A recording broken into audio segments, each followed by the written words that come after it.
On observe dans l'échantillon qu'on a investigué à peu près 20% des enfants qui ne vivent plus au domicile familial. Il y a manifestement un nombre plus important d'enfants nés de parents déficients qui sont placés.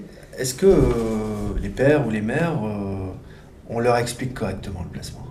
Parce que probablement qu'il y a une explication qui leur est donnée, mais avec les personnes déficientes, donner une explication, c'est une chose. S'assurer qu'ils ont bien compris ce qu'on vient de leur expliquer est une autre chose. Et souvent, il y a un décalage entre ce qu'on dit le plus naturellement possible, hein, avec une volonté d'aide et d'éclairage des personnes, et puis ce qu'elles comprennent. Hein.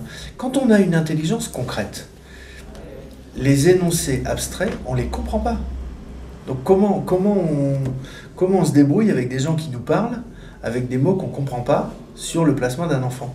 Il y a des phases, hein. Je crois que l'incompréhension, ça génère d'abord la colère, parfois la colère dure, et parfois la colère laisse place à la dépression ou au fatalisme, en disant de toute façon je peux rien faire.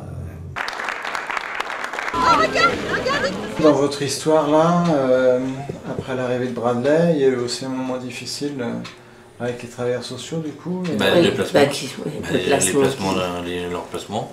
Le placement, ça a été difficile. Est-ce qu'on allait tenir, est-ce qu'on allait avancer tous les deux pour sauver le couple plus la vie de famille, quoi. C'est pour ça que j'ai du mal à comprendre, quoi. J'ai du mal à comprendre du pourquoi on en est arrivé là avec les petits, alors que quand en tant que parent, on n'a pas l'impression de faire les choses mal, quoi. Donc je pense que ça a été aussi le cas pour mes parents vis-à-vis de nous. Ils n'ont pas eu l'impression de faire mal non plus, donc parce que bon, c'est vrai que on n'a jamais été violentés, on n'a jamais rien subi de nos parents, donc on n'a pas. C'est pour ça qu'on n'a pas compris non plus nous quand on a été déplacés. Donc là, on a du mal à comprendre pourquoi les enfants sont placés, quoi. Par contre, là où on tergiverse moins, c'est quand il y a une violence reconnue par les parents et que cette violence-là, qui peut être travaillée dans le service et qui n'amène pas forcément à une dénonciation, à faire appel à d'autres que le service. Dans la mesure où ça ne serait pas travaillé, là oui, en effet, il y a quelque chose de directif qui peut être de façon volontaire, une aide d'une autorité autre que celle du service, mais de façon volontaire ou de façon imposée, par le juge. Quand on vous enlève votre enfant, déficient ou pas, ça fait très très mal. Voilà, donc c'est... Bien sûr, les gens gardent que ce qu'ils peuvent garder, ils font ce qu'ils peuvent avec ces situations-là. Donc c'est une famille qui a 2 enfants, on suit le papa. La petite fille a son anniversaire, donc il y a une demande qui est faite pour que le petit frère soit là sur l'anniversaire de sa sœur. Il y a toute la famille réunie à l'occasion, les grands-parents, voilà. Donc il y a quelque chose qui a été préparé en amont, vu avec notre service, les services de l'ASE, des demandes ont été faites et ça a été accordé que les 2 enfants seraient là. Le jour venu, le petit garçon n'est pas là.